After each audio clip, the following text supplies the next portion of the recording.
Dans le cadre de la mise en œuvre du projet de contribution de 10% à l'initiative de la Grande Muraille Verte du lycée technique agricole 3AE, le village de Razoutenga a bénéficié de 2 hectares de jardins polyvalents dans lequel environ 3000 m² de courgettes a été produite. Avant la première récolte des fruits de cette production, des attaques ont été constatées sur les feuilles avec la présence de chlorose sur certains pieds. Des insectes ravageurs et des vers ont été constatés dans la production. C'est ainsi que la société coopérative simplifiée, les soldats, pompiers et amis de la nature, du naturel et de l'environnement de Zignaré a été fait appel pour une gestion naturelle de ces ravageurs et chlorose constatées.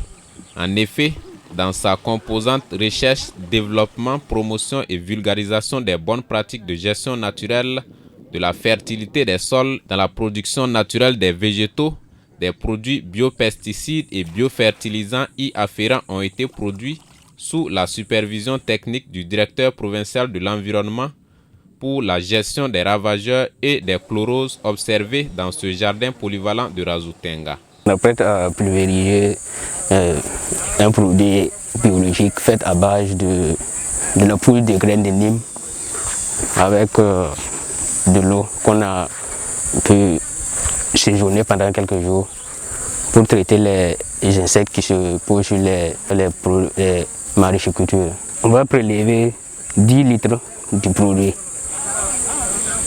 Donc ça c'est recouvert de 1 litre. Donc c'est 10 fois, on va enlever le contenu de ce récipient mélangé avec de l'eau.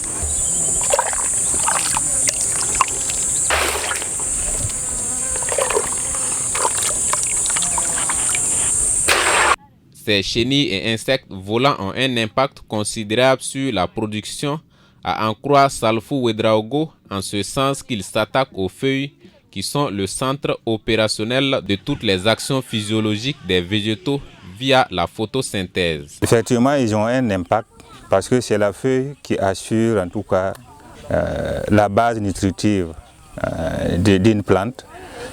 Seulement, il y a les racines qui vont apporter l'eau et puis les sels minéraux. Mais à travers les feuilles, la photosynthèse garantit en tout cas la production de la sève nourricière qui assure la croissance et le développement harmonieux d'une plante. Et donc s'il n'y a pas de photosynthèse, ça veut dire que tout ce que la plante apporte comme sels minéraux et d'eau, bon, c'est peine perdue. Ces biopesticides qui sont le résultat d'un long processus de mélange de plusieurs produits ont été appliqués à fréquence répétée sur ces courgettes pour plus d'efficacité, selon Landry Nikiema, technicien supérieur d'agriculture, par ailleurs membre du comité de pilotage du projet de contribution de 10% à l'initiative de la Grande Muraille Verte. Il y a une panoplie d'insectes qui s'attaquent à la courgette et nous avons essayé de lutter contre ces insectes-là en apportant des biopesticides et de telle sorte que ce soit une multitude de biopesticides et apporter de façon décalée pour avoir plus d'impact quant à la lutte contre les insectes. Donc nous avons testé plusieurs formes de biopesticides à fréquence répétée et alternée pour avoir plus d'efficacité et réduire la population d'insectes nuisibles. Dans l'optique de mieux gérer ces ravageurs, 3 biopesticides différents ont été prévus pour être appliqués de façon alternée chaque 3 jours. Aujourd'hui, un pesticide fait à base d'extrait de poudre de Nîmes fermentée est appliqué et les 2 autres produits seront appliqués les jours à venir, selon le directeur provincial de l'environnement de l'Oubri-Tenga. Les jours qui vont venir, on va faire un traitement à partir d'un autre produit fait à partir de l'ail, du piment et en tout cas de gingembre qu'on a fait une certaine combinaison. Faire bouillir et puis enlever la décoction et faire fermenter avec des urines de bœuf.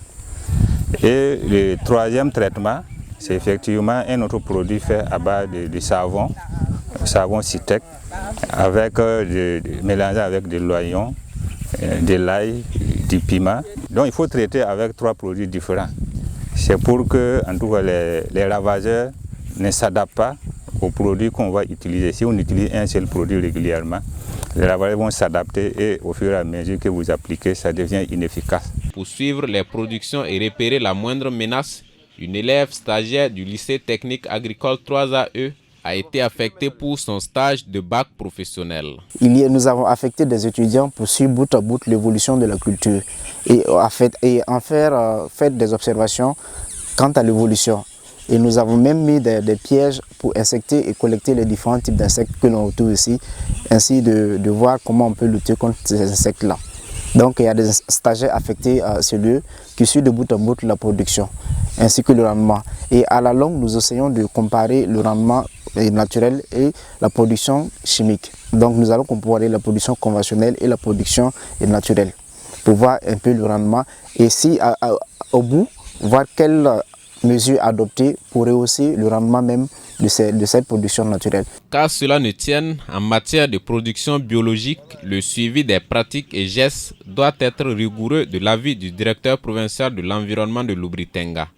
Entre chaque période de 8 à 10 jours, les plantes devraient subir des traitements phytosanitaires avec des biopesticides pour prévenir tout type de menaces, dit-il.